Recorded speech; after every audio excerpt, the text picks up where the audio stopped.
केंद्रीय गृह मंत्री अमित शाह ने दिल्ली पुलिस की कार्यशैली में कई बदलाव के निर्देश दिए हैं।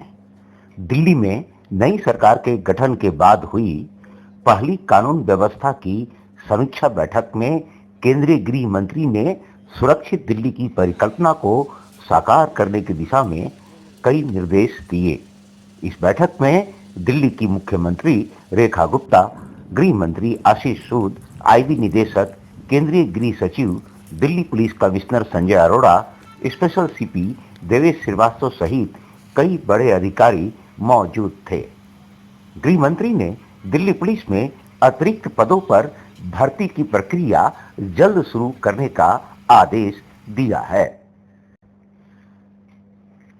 बैठक में केंद्रीय गृह मंत्री अमित शाह ने दिल्ली पुलिस के डीसीपी स्तर के अधिकारी को थानों में जाकर जन सुनवाई कैंप लगाने का निर्देश दिया। इसके साथ ही उन्होंने एसीपी को अपने मातहत थानों के गंभीर केस की लगातार क्लोज निगरानी करने के लिए भी कहा। बैठक में दिल्ली में महिलाओं, बच्चों, वरिष्ठ नागरिकों और कानून व्यवस्था को लेकर विस्तार से विचार विमर्श किया गया। केंद्रीय गृह मंत्री ने दिल्ली पुलिस की कानून व्यवस्था और अन्य क्षेत्रों में किए गए काम को लेकर प्रशंसा की। उन्होंने दिल्ली पुलिस अतिरिक्त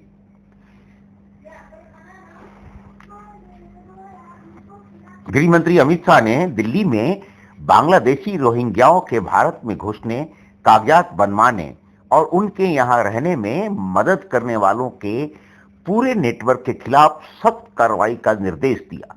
उन्होंने कहा कि अवैध घुसपैठ का मामला राष्ट्रीय सुरक्षा से जुड़ा होता है।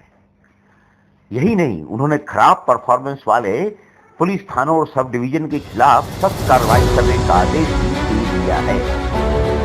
यही नहीं, केंद्रीय गृह मंत्री अमित शाह ने खोया पाया पुलिस क्लियरेंस सर्टिफिकेट, चरित्र सत्यापन, ट्रैकिंग, वरिष्ठ नागरिकों और हिम्मत ऐप के बारे में लोगों की संतुष्टि का असर जानने के लिए थर्ड पार्टी सर्वे कराने की बात कही है।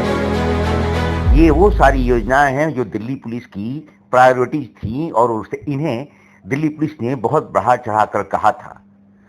केंद्रीय गृह मंत्री अमित शाह ने दिल्ली पुलिस से अंतर्राज्यीय गैंग को पूरी तरह से समाप्त करने की कार्रवाई को अपना प्राथमिक कार्रवाई बनाने का भी कहा है।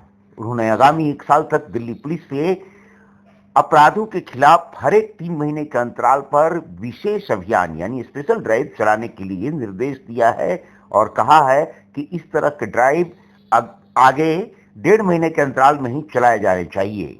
ड्रग के खिलाफ भी उन्होंने पुलिस से साफ साफ कह दिया है कि ड्रग यानी नारकोटिक्स के मामले में टॉप टू बॉटम और बॉटम टू टॉप अप्रोच के साथ काम करना चाहिए।